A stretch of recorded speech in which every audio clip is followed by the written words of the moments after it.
ప్రియమైనటువంటి క్రైస్తవ సోదరులకు మన రక్షకుడును ప్రభువునైన నజరేయుడైన యేసుక్రీస్తు నామమున మీకు అందరికీ నా వందనాలు. ఈరోజు ఒక విషయాన్ని మీతో పంచుకోవాలని మరి దేవుని చేత ప్రేరేపించబడిన వాడుగా మీ ముందుకు రావడం జరిగినది. దయచేసి ఈరోజు నేను చెప్పబోతున్నటువంటి ఈ యొక్క వాక్యము క్రైస్తవ సహోదరులకు మాత్రమే కాదు, కానీ అన్యులైనటువంటి వారికి ఈ యొక్క వాక్యము ఎంతగానో ఉపయోగపడుతుందన్న నమ్మకం నాకుంది. అందుకే ఈరోజు ఈ వాక్యాన్ని మీకు నేను పంచుకొంచున్నాను. దయచేసి చివరి వరకు ఈ వాక్యాన్ని జాగ్రత్తగా వినవలసినదిగా ప్రభు పేరిట కోరుచున్నాను. ఏంటి ఆ వాక్యము అనగా, సామెతల గ్రంథము 28వ అధ్యాయము 16వ వచనంలో చాలా చక్కని మాట రాయబడింది. ఏంటి అంటే, వివేకము లేనివాడవై జనులను అధికముగా బాధపెట్టు అధికారి దుర్లాభమును ద్వేషించువాడు దీర్ఘాయుష్మంతుడగును. ప్రియమైనటువంటి సహోదరులారా, భూమి మీద ఉన్న ప్రతి మనుష్యుడు ఎక్కువ కాలము బ్రతకాలని ఆశ ఉంటుంది. 80 ఏండ్లు 90 ఏండ్లు బ్రతకాలి, 100 ఏండ్లు బ్రతకాలి, ఆరోగ్యాలతో బ్రతకాలి, సుఖ సంతోషాలతో బ్రతకాలి అనేటువంటి ఆ ఆశ చాలామందిలో ఉంటుంది. అది మంచిదే, ఆశ ఉండడం అనేది మంచిదే. కానీ దేవుని యొక్క వాక్యం ఇక్కడ మనకి ఏం చెప్తా ఉన్నది అంటే, దీర్ఘాయుష్మంతుడు అవ్వాలి అని ఆశ మాత్రము కలిగి ఉండటం వలన ఉపయోగము లేదు. కానీ నీవు దీర్ఘాయుష్మంతుడు అవ్వాలి అంటే నువ్వు చేయవలసినటువంటి పనులు కొన్ని ఉన్నాయి. అవేమిటో నీకు తెలియదు, కానీ నేను నీకు బోధిస్తాను.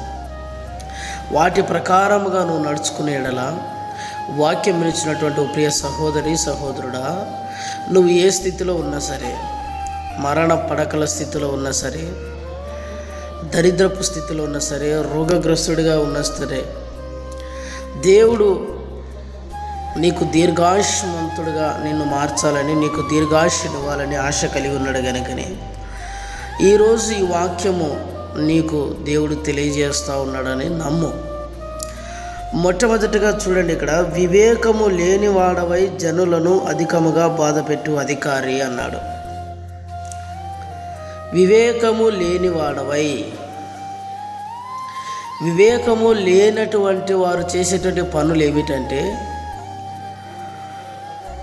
అన్యాయముగా అక్రమముగా దోచుకొనుచు పేదలైన వారి ఎదుట, దరిద్రుల ఎదుట, దిగంబరుల ఎదుట బాధ పెట్టి దౌర్జన్యముతో దుర్లాభాన్ని అపేక్షించుచూ ఉంటారు. వీరందరూ దేవుని దృష్టిలో ఎవరు అంట? వివేకము లేనివారు. కానీ వివేకము కలిగిన వాడు ఏం చేస్తాడంటే దేవుని చిత్తాన్ని నెరవేరుస్తాడు. వివేకము కలిగిన వాడు దుర్లాభమును ద్వేషిస్తాడు. వివేకము కలిగిన వాడు దేవుణ్ణి సంతోషపరుస్తాడు.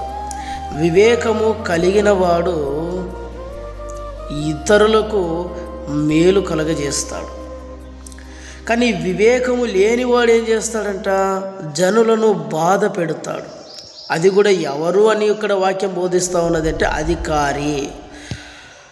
అధికారి అనిన వెంటనే మనకందరికీ దుర్లాభమును అపేక్షించేటువంటి లేదా దుర్లాభమును కోరుకునేటువంటి ఆ అధికారుల కిందకి ఎవరు వస్తారు అంటే, మనకు వెంటనే గుర్తుకొచ్చేటువంటి అధికారులు ఎవరు? పోలీస్ యంత్రాంగం వారు. కానీ ఇక్కడ ఒక విషయాన్ని మీరు గుర్తుపెట్టుకోవాలి.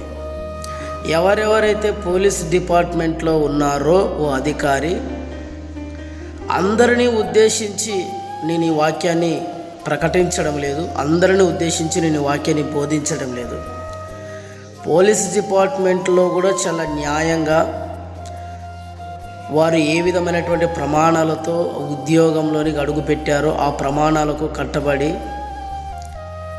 చట్టాన్ని గౌరవిస్తూ తమ శాలరీలతో మాత్రమే తృప్తి పొందుతూ ఏ విధమైనటువంటి పక్షపాతము లేకుండా అనగా నిష్పక్షపాతముగా న్యాయం వైపు పోరాడి అందరికీ న్యాయం సమకూర్చేటువంటి రీతిలో చాలామంది పోలీసులు వాళ్ళ కర్తవ్యాన్ని నిర్వహిస్తున్నారు. అటువంటి పోలీసులందరికీ నా హృదయపూర్వకమైనటువంటి నిండు వందనాలు తెలియజేస్తున్నాను. కానీ కొంతమంది ఉన్నారు, అదే పోలీస్ డిపార్ట్మెంట్లో కావచ్చు, లేదా ఈ యొక్క భూమి మీద ఉన్నటువంటి అనేకమైనటువంటి అధికారాలు ఉన్నాయి.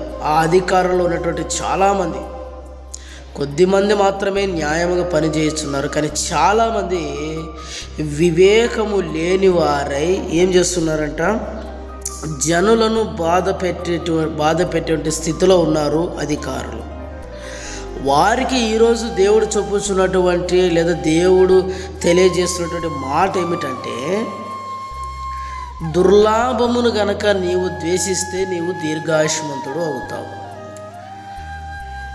ఓ అధికారి, నీకున్నటువంటి అధికారాన్ని నీవు ఉపయోగించుకొని బీదలైనటువంటి వారిని, దరిద్రులుగా ఉన్నటువంటి వారిని, ఏ విధమైనటువంటి ఆదరణ లేనటువంటి వారిని నీవు హింసించి, వారిని బాధించి, జనులను బెదిరించి, భయపెట్టి, నీవు దుర్లాభమును అపేక్షించి ఇప్పుడు నీవు మరణకరమైనటువంటి స్థితిలో నువ్వు ఉన్నావు. దేవుడు నీకు ఇచ్చినటువంటి ఆయుష్కాలాన్ని నీవు పోగొట్టుకున్నావు. అర్ధాయుష్కాలంగా నువ్వు ఇప్పుడు మరణించే స్థితిలో ఉన్నావు. కానీ దేవుని యొక్క పరిశుద్ధమైనటువంటి వాక్యము నీకు తెలియజేసినటువంటి మాట ఏమిటంటే, ఇప్పుడు ఈ క్షణము ఈ వాక్యాన్ని వింటున్నటువంటి నీవు ఒకవేళ దుర్లాభమును అపేక్షించి జనులను బాధపెట్టి హింసించి ఒకవేళ దోచుకునే స్థితిలో కనుక ఒకవేళ నువ్వు ఉంటే, దేవుడు ఏమంటున్నాడంటే, ఆ దుర్లాభాన్ని నీవు ద్వేషించు, విడిచిపెట్టు, జనులను బాధ పెట్టడం మానే.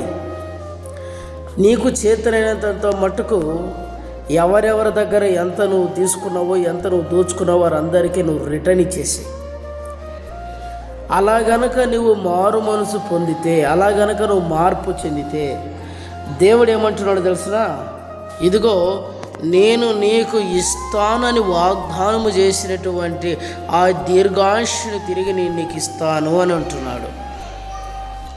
చాలామందికి ఆరోగ్యం కావాలి, ఆహారం కావాలి, ఆయుష్ కావాలని దేవుని అడుగుతూ ఉంటారు, ప్రార్థన చేస్తూ ఉంటారు. మంచిదే, చేయాలి, అడగాలి. కానీ అడుగుట మట్టుకు మాత్రమే కాదు, కానీ అడిగినటువంటి మనము దేవుని వాక్యానుసారముగా జీవిస్తున్నామా లేదా అనేది మనలో మనం ఒకసారి చెక్ చేసుకోవాలి. చాలామంది చూడండి, కొంతమంది లాయర్స్ కావచ్చు, పోలీస్ డిపార్ట్మెంట్ వాళ్ళు కావచ్చు, ఎంఆర్ ఆఫీసులో కావచ్చు, రిజిస్టర్ ఆఫీసులో కావచ్చు, ఎంపీడీ ఆఫీసులో కావచ్చు, ఎంఈఓ ఆఫీసులో కావచ్చు, డిఈఓ ఆఫీసులో కావచ్చు, కలెక్టర్ ఆఫీసులలో కావచ్చు,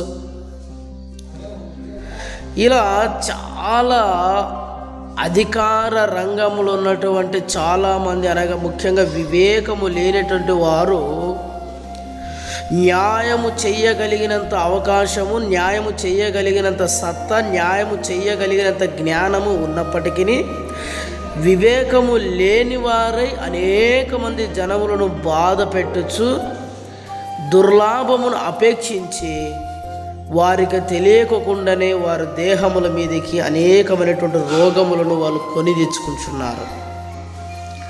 కాబట్టి ప్రియమైనటువంటి సహోదరి సహోదరుడా, ఒకవేళ నువ్వు ఇంతవరకు ఆ స్థితిలో ఉంటే, ఓ అధికారి, ఈ వాక్యం వినిచినటువంటి ఓ అధికారి, ఇంతవరకు ఒకవేళ నువ్వు అలా బ్రతికి ఉంటే, ఆ స్థితిలో కనుక ఒకవేళ నువ్వు ఉంటే, దయచేసి పొట్టి జక్కయ్య మార్పు పొందినట్టుగా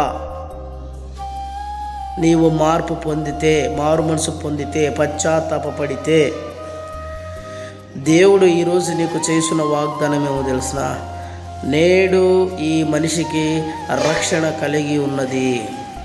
నేడు నేను మార్పు చెందినటువంటి, మారు మనసు పొందినటువంటి ఈ అధికారికి తిరిగి నేను దీర్ఘాయుష్ను ఇవ్వబోచున్నాను అని వాగ్దానం చేయుచున్నాడు.